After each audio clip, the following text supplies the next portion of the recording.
And we are live. Good morning, good afternoon, good evening, wherever you are in the world. My name is Ingram Jones, and thank you for tuning in to the post.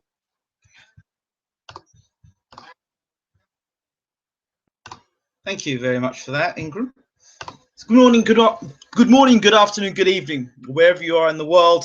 It is now 4:15 in the morning here in Europe. We've just been treated to a brawl. Stevenson versus Williams. This is the post-fight show. So, where do we begin?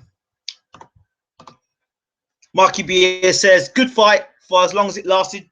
Williams Jr. was catching Stevenson with some big shots. Okay.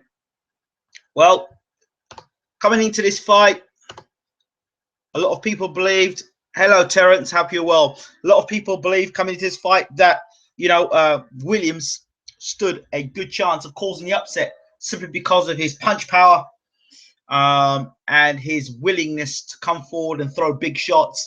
And there has been question marks about Stevenson's chin, also his age. There was always the possibility that Stevenson could have aged overnight. But right from the off, I said to people three things. I said, first of all, I didn't think much of Williams' boxing ability. I thought he was fundamentally flawed, and he does throw a lot of wide punches. He throws lots of wide punches. Even when his defense is his attack. In other words, when you attack someone like Williams, he comes and he attacks you going wide. He doesn't go straight, he goes wide. If you know Adonis Stevenson, his best shot is the straight left hand, and everything's more or less straight with Adonis. So my prediction was the fight was a 4th round KO for Adonis Stevenson. I just felt that Adonis, because Williams would bring the fight to Adonis, there'd be openings, and I didn't think that Williams would be that defensively responsible. Having said that, coming into the fight for the first round, he had his hands up, nice and tight, tucked up well. But of course, he allowed Stevenson to get comfortable very quickly and get into rhythm. I have to say, I still go by this point that Stevenson is a one-handed fighter. He's a one-handed fighter, which is that left hand. That left hand is one of the best punches in world boxing, that straight left hand. And I've got to say that as much as I like Stevenson, he is so one-dimensional. It's unbelievable. Just one straight left hand all the time. One left hand, one left hand, one left hand. Even, and he doesn't like being pushed onto his back foot. And it just seemed as soon as Williams was putting his hands up and walking Stevenson back to the ropes, Stevenson didn't like it. Alas, the first round, the left hand finds Williams and hit him on around close to the back of the head, and he goes down. And if you've ever been hit in the back of the head, it's not a very nice experience. You can get double vision, all the rest of it. Very dangerous punch to land, especially around the temple area. Great shot from Stevenson. Still drops Williams. Further on into the fight, again, Williams has come out throwing his bombs, taking his chances. This is his opportunity to become light heavyweight champion of the world and WBC light heavyweight champion of the world. Adonis isn't having it. He gets caught with some big shots. I like Tarver when he starts the show. Antonio Tarver, when he starts the show, he says, yes, Top Dog is a big puncher. He's a big puncher. By the end of the show, he's then saying Adonis Williams is not a big puncher. Well, make your mind up. Either he is or he's not. So, again, Adonis also old man him. If you notice, Adonis did hit him with the left hand, but he also used the head, and he also used the low blow. So when you get hit with a low blow, that takes you off your game for a few seconds to a minute. Can take you off your game, can wind you, knock you off course, knock the confidence out of you a bit. But I said from the beginning of the fight about Williams' defense, it was crude. His punches were crude. And I said, if you look at my Twitter feed, also Baylor at Bayloric Box In, you'll notice that I said Stevenson goes straight. And the 4th round started getting inside, throwing the uppercuts. And before you knew it, the uppercuts in the inside, the great body work. Williams started to slow right down. When you start backing Williams up and he starts putting the punches in, he starts to go elsewhere. And then the next minute, what do you notice? Stevenson brings the uppercut upstairs. The hands start to come down. Stevenson lands over the top. Beautiful shot. And it's a 6-inch punch, which is short. And the next minute, what do you notice? Williams is on the canvas by a short shot. And if you look at even when he's trying to come back before he gets knocked out, he's going wide again, not going straight. Straight shot, bang, fight's over. Okay, so my thoughts are impressive in terms of the knockout victory. As long as guys come forward and charging, it's fine. Throwing big punches. I will give Williams credit. Boxing fans are notorious at before a fight giving guys credit and saying, well, he knocked out Rodriguez and he did this and he did that. He's a big puncher and he's got heart. He was a big puncher when he went into the fight. He still remains a big puncher. And I will give Adonis Stevenson credit for being exciting, entertainment, and putting on a fight for the fans. And that fight kept you on the edge of your seat. So he had a good go. He caught Stevenson with good shots. And these are shots that knocked other guys down and out.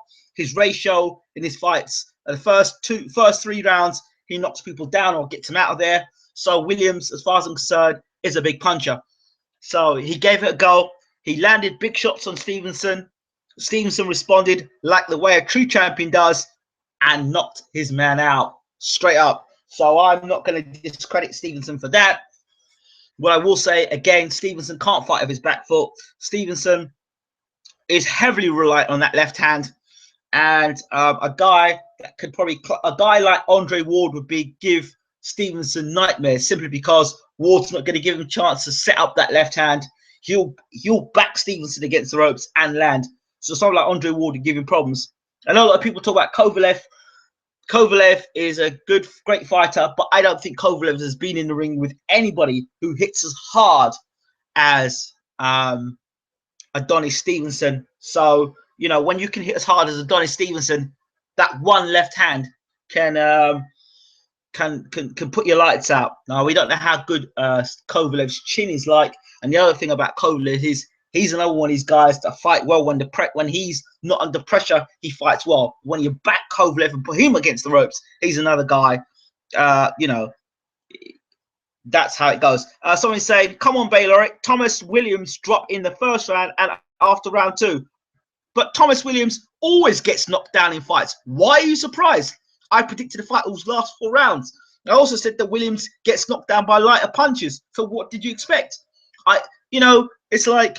Was it an entertaining fight? Yes or no? Yes, it was an entertaining fight. Very entertaining fight.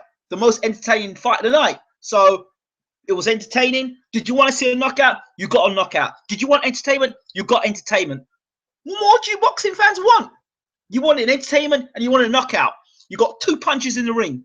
What more do you want? You're not going to get the Kovalev fight because Andre Ward's fighting him. What do you want?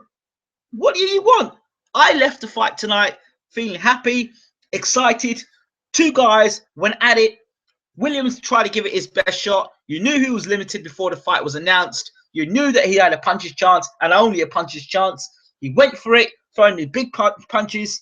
He didn't get Stevenson out of there, and Stevenson got him out of there in class fashion. And that's what you do with guys who have no business being in the same ring as you and are not the same class as you.